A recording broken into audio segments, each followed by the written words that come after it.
Scientific ரீதியாக தான் prove பண்ணியிருக்காங்க. அதனால் நீதிமன்றங்களை அரசியல் மேடையாக்க யாரும் முயற்சிக்காதீங்க அப்படின்னு சொல்லி நீதிபதி சொல்லியிருக்காரு. இந்த உயர் நீதிமன்றமா இங்கே ட்ரையல் மதுரை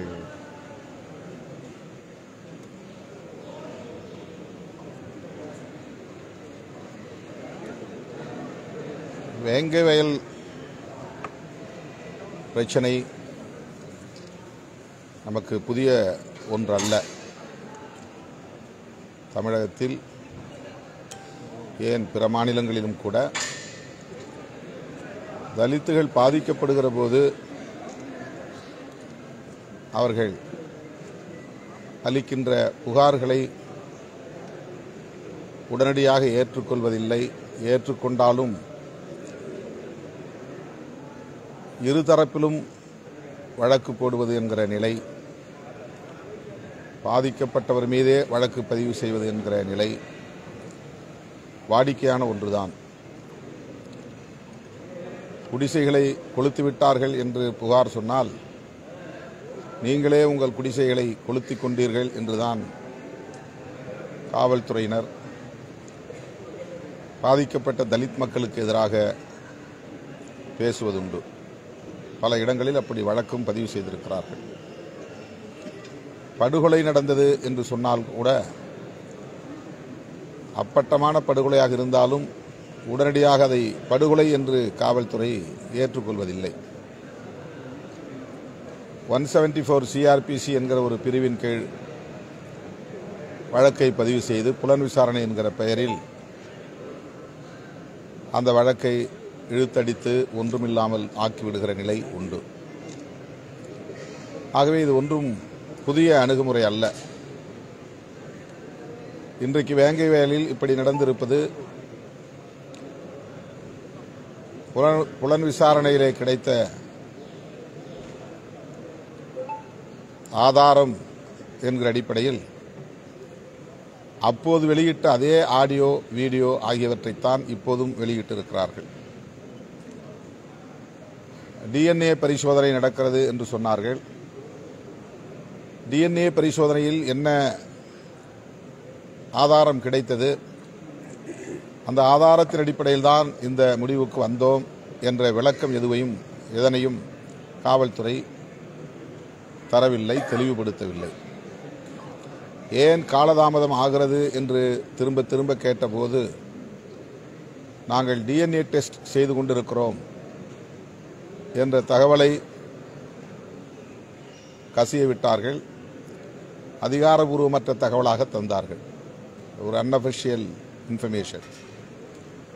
ஆனால் இன்றைக்கு அவர்கள் எடுத்திருக்கிற இந்த நிலைப்பாடு DNA பரிசோதனையின் அடிப்படையில் தான் எடுத்தார்களா என்று தெரியவில்லை. அதற்கான எந்த விளக்கமும் அளிக்கப்படவில்லை.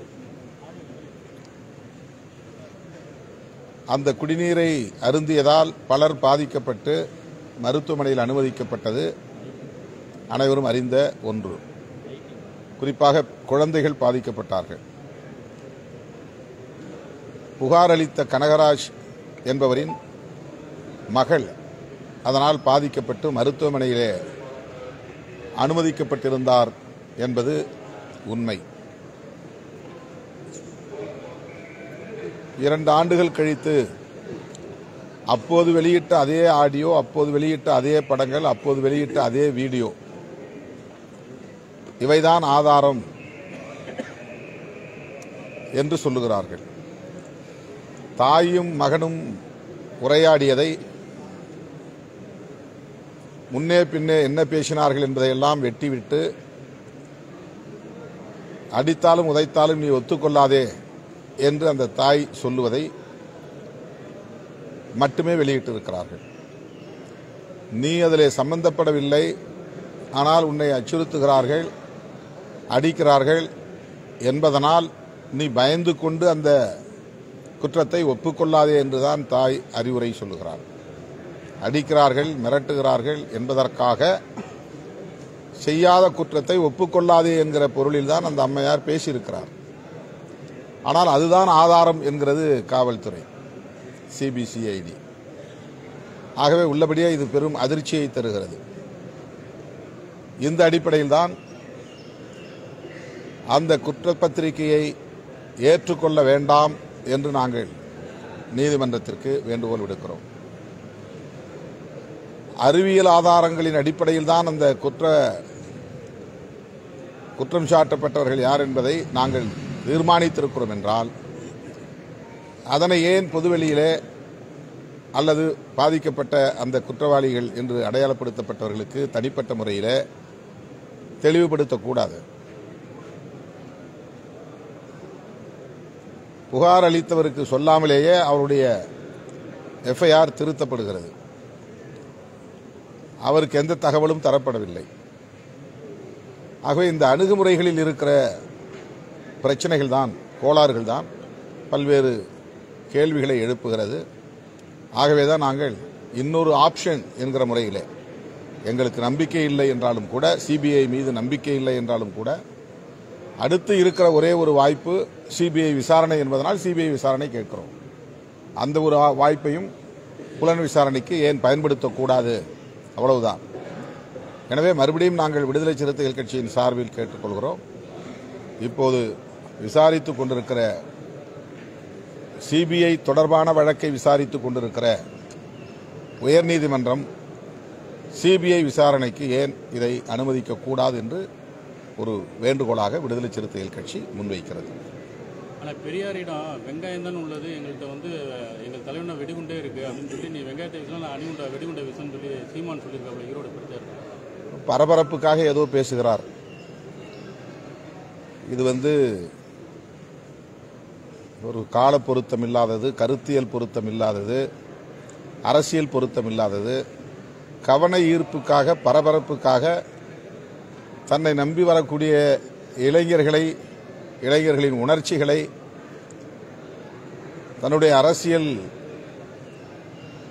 பயணத்திற்கு பயன்படுத்திக் கொள்ள வேண்டும், அரசியல் நோக்கங்களுக்கு பயன்படுத்திக் கொள்ள வேண்டும் என்கிற ஒற்றை நோக்கில் அவர் இவ்வாறு பேசிக் கொண்டிருக்கிறார். பெரியாருடைய வெங்காயம்தான் காங்கிரஸ் ஆட்சியை இந்த மண்ணிலே வீழ்த்தியது. அந்த வெங்காயம்தான் 50 ஆண்டுகளுக்கு மேலாக தமிழ்நாட்டில் சனாதன சக்திகளை வேரூன்ற விடாமல் தடுத்துக் கொண்டிருக்கிறது. பெரியாருடைய அந்த வெங்காயம்தான் இன்றைக்கும் சனாதன சக்திகளை தமிழ்நாட்டுக்குள்ளே நுழைய விடாமல் விரட்டி அடித்துக் கொண்டிருக்கிறது என்பதை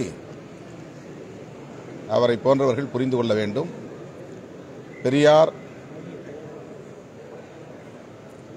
தமிழகத்திற்கு மட்டுமல்ல, இந்திய அளவில் சமூக நீதியின் பால் நம்பிக்கை கொண்ட அனைவருக்குமான ஒரு தலைவர்.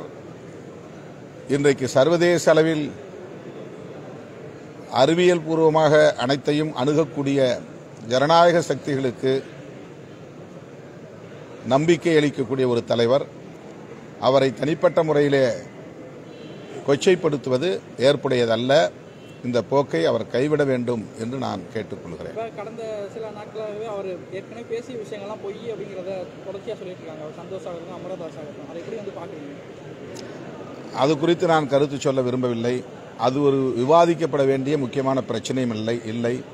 தமிழ்நாட்டில் எவ்வளவோ பேசப்பட வேண்டிய பிரச்சனைகள் இருக்கின்றன, விவாதிக்கப்பட வேண்டிய பிரச்சனைகள் இருக்கின்றன. வக்ஃபு வாரியத்திற்குள்ளே தலையீடு செய்யக்கூடிய சட்ட மசோதாவை கொண்டு வந்திருக்கிற பாரதிய ஜனதா அரசை பற்றி அவர் வாய் திறக்கவில்லை. சிறுபான்மையினரை தொடர்ந்து அச்சுறுத்தி கொண்டிருக்கிற பாஜக அரசை பற்றி அவர் பேசவில்லை. ஆணவ கொலைகளை பற்றி பேசவில்லை. தலித் மக்களுக்கு எதிராக நிகழ்கிற படுகொலைகளை பற்றி பேசவில்லை. பேசப்பட வேண்டிய பிரச்சனைகள் எவ்வளவோ இருக்கின்றன. தமிழீழ அரசியல் என்பது வேறு, தமிழ்நாட்டு அரசியல் என்பது வேறு. தமிழீழம் என்பது விடுதலை தொடர்பான அரசியல், தமிழ்நாட்டிலே வெறும் உரிமை தொடர்பான அரசியல். தமிழீழ விடுதலை அரசியலையும் தமிழ்நாட்டு உரிமை அரசியலையும் இணைத்து பேசுவது என்பதே பொருத்தமில்லாதது. சென்னையில் பெண்களுக்கு பாதுகாப்பு சூழ்நிலை நேற்று காரில் போகிற பெண்களை இன்னொரு காரில் துரத்திட்டு அந்த சம்பவம் மிகுந்த அதிர்ச்சியை தருகிறது. காவல்துறை அவர்கள் மீது நடவடிக்கை எடுக்க இருப்பதாக உறுதியளித்திருக்கிறார்கள். அவர்கள் யாராக இருந்தாலும் அவர்களை கைது செய்து உரிய நடவடிக்கை எடுக்க வேண்டும் என்று வலியுறுத்துகிறேன். அந்த பிரச்சனையை முன்வைத்து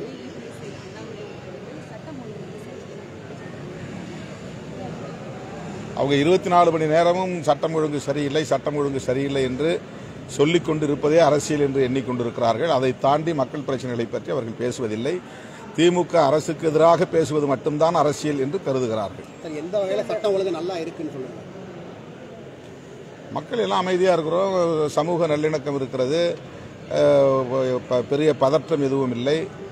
உத்தரப்பிரதேசத்தில் பிற மாநிலங்களில் நடப்பதை போன்ற கும்பல் கொலைகள் இல்லை, ஆணவ கொலைகள் பெரிய அளவில் அங்கு தலைவிரித்தாடுவது போல் இல்லை. இப்படி சொல்லிக்கொண்டே போகலாம்.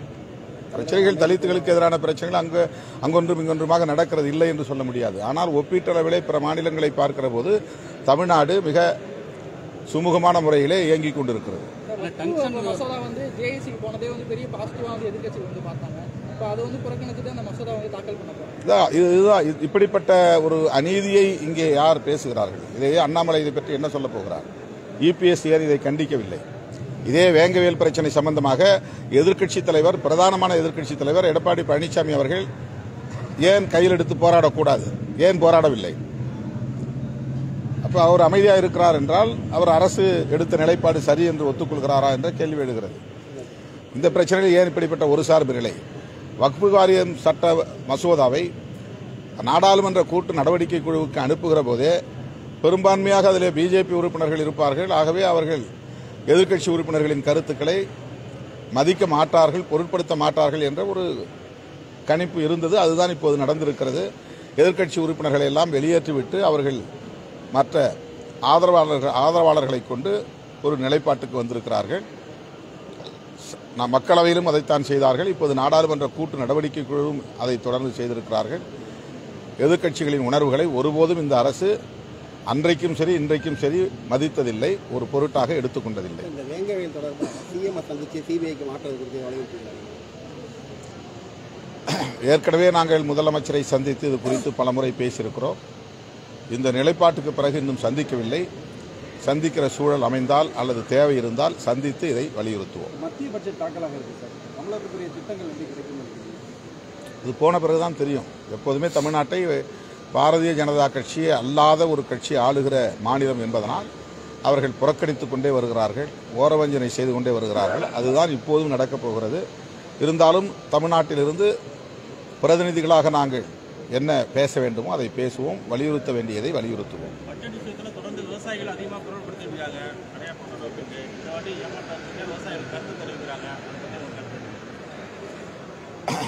விவசாயிகளுக்கு அளித்த வாக்குறுதியை அவர்கள் நிறைவேற்றவில்லை. எம்எஸ்பி தொடர்பான ஒரு சட்டம் கொண்டு வர வேண்டும் என்பதுதான் மிக முக்கியமான ஒரு கோரிக்கையாக இருந்தது. வேளாண் சட்டங்களை திரும்பப் பெற வேண்டும் என்பது எவ்வளவு முக்கியமோ அதைப்போல குறைந்தபட்ச ஆதார விலை தொடர்பாக சட்டம் கொண்டு வர வேண்டும் என்கிற கோரிக்கையை நாங்கள் நிறைவேற்றுவோம் என்று வாக்குறுதி அளித்ததன் அடிப்படையில் தான் அந்த போராட்டம் திரும்ப பெறப்பட்டது. ஆனால் அதை அவர்கள் இன்னும் கண்டுகொள்ளவில்லை.